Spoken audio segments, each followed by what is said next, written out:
Okay, so if you ordered some Seint cream makeup from me, a lot of you started out with the small starter palette. Come with a contour, a concealer, a foundation, and a blush. I put the colors that I'm gonna use to show you this tutorial today in a little bit of a bigger palette. So the whole point of today's tutorial is to show you, I have two favorite brushes. One is the detail brush. It's perfect for contouring, sculpting your face, and then the other end of it is perfect for getting into the smaller areas. I either suggested you buy this brush or this brush, which is the blush and bronzer brush. If you got the blush and bronzer brush, this video is for you. My main shade, this is my brightening shade, contour, lip and cheek. Here's a bronzer. Most of you, I recommend that you're gonna get these 5 colors to start with. Setting powder. I love this setting powder. An illuminator / highlighter. This is a lip and cheek also, but salmon is a great shade to use as a color corrector if you have really dark blue under eyes, because it's the opposite side of the spectrum on the color wheel. If I can count how many times a day I dip my nails in these, like, by the way, once you have your tins in, if you have to remove one, do yourself a favor, save one of these lids and pick it out with the lid to ensure that you're not gonna get big gouges in the cream. Okay, so this salmon color is perfect for color correcting under eyes. Seems weird, but if you have a lot of blue under your eye, you're gonna tap it ever so lightly. I only have a little bit of blue, but I'm gonna show you anyway.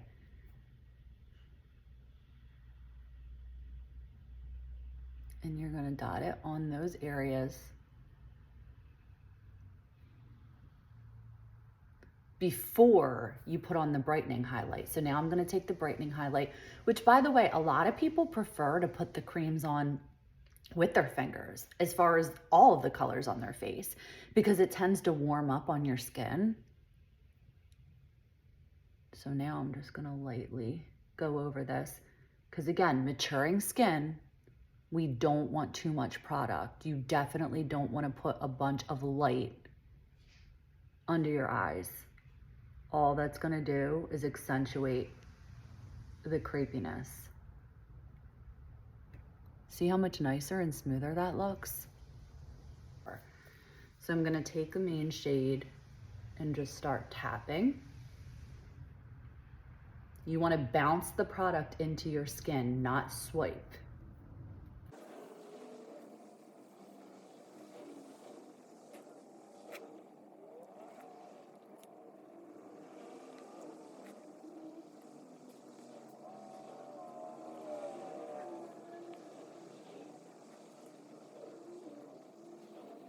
Don't forget to blend under your neck. Okay, so there's the main shade. Already did the brightener under my eyes. Some people like to bring it down the center of their face, so they'll put a little bit here, a little bit down their nose, a little bit here, and a little bit here. Again, tap it in with the brush or your finger. And sometimes I like to brighten even like the sides of my nose here.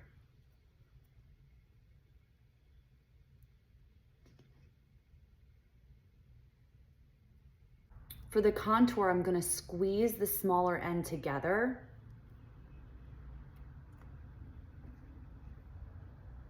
And you wanna tap it right on your cheekbone towards the top of your cheekbone.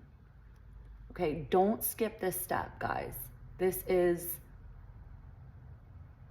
such a beautiful part of the process. It's a lot easier and less overwhelming than it seems. All it does is enhance the shadows that are already in your face. And basically, it's like Spanx. Other side. And I'm just stippling in. And you don't want to blend it in too much. You really just want to make sure that there's no harsh lines. Forehead, push it up into your hairline.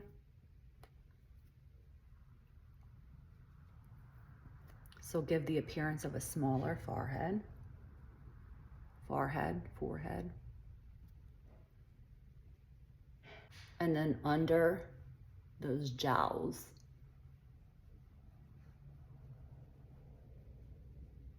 Make sure it's well blended. And you can run that down on your neck. And see, when you turn, you're just gonna look more snatched. If you only start it with the 4 colors, at this point, you're gonna put your lip and cheek on. When I have this brush, I basically use the smaller side to apply my whole entire face makeup, except this fluffier end for the bronzer. So if you didn't get the bronzer, you would go into your blush right now and put that on. If you went ahead and got the bronzer, a little product goes a long way for all of these creams, but especially for the bronzer, you wanna lightly swirl. And now the difference between the bronzer and the contour is an ashier brown that sculpts, and the bronzer brings back the warmth in your face. You basically put them on the same areas. So now we're going back in and adding warmth.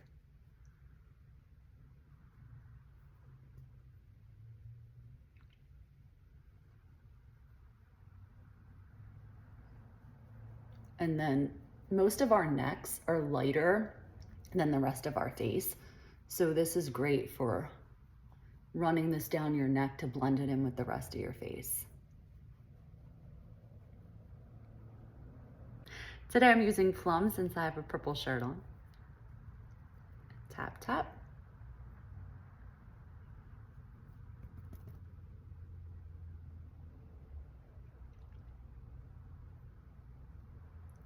And just kind of blending that all together.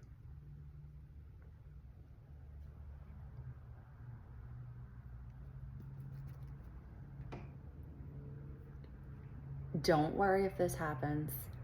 It's easy to blend out.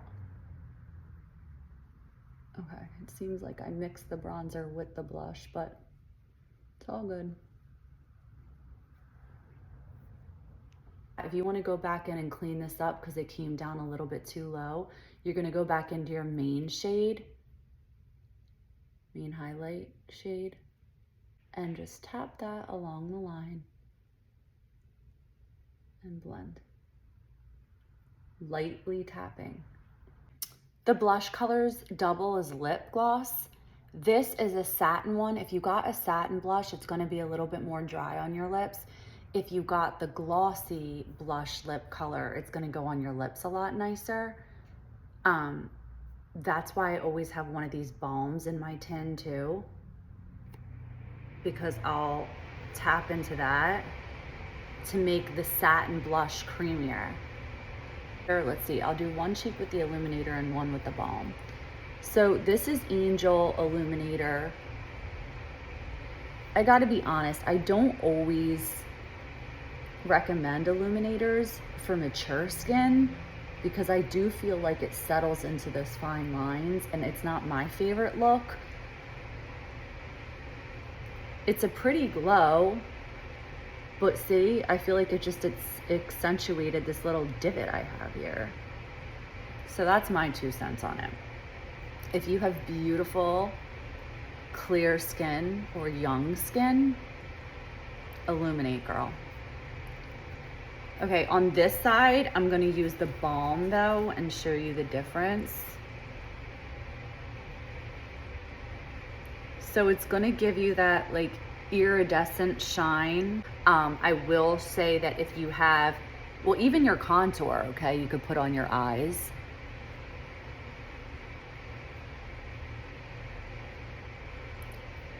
Or the bronzer.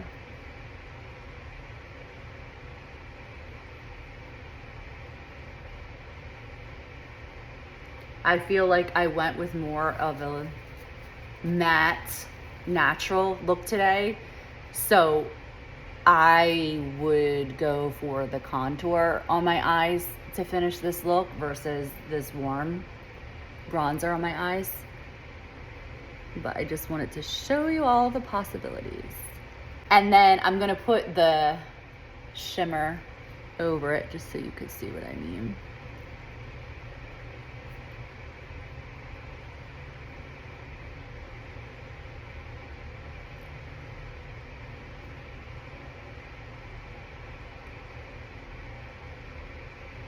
Who wouldn't want that? And again, as little or as much as you want. But just be sure that you're bringing any kind of eyeshadow up above this crease, if you have hooded eyes like most of us do. It's gonna make your eye look a lot more open. If you did get the setting powder, which to me this is a non-negotiable as well, I would lightly tap into that and put it just in the T-zone, where people tend to get the most oily. Or you could put it all over your face, but just know that if you put the setting powder all over your face, you're kind of going to erase this youthful glow, which to me, that's what it's all about.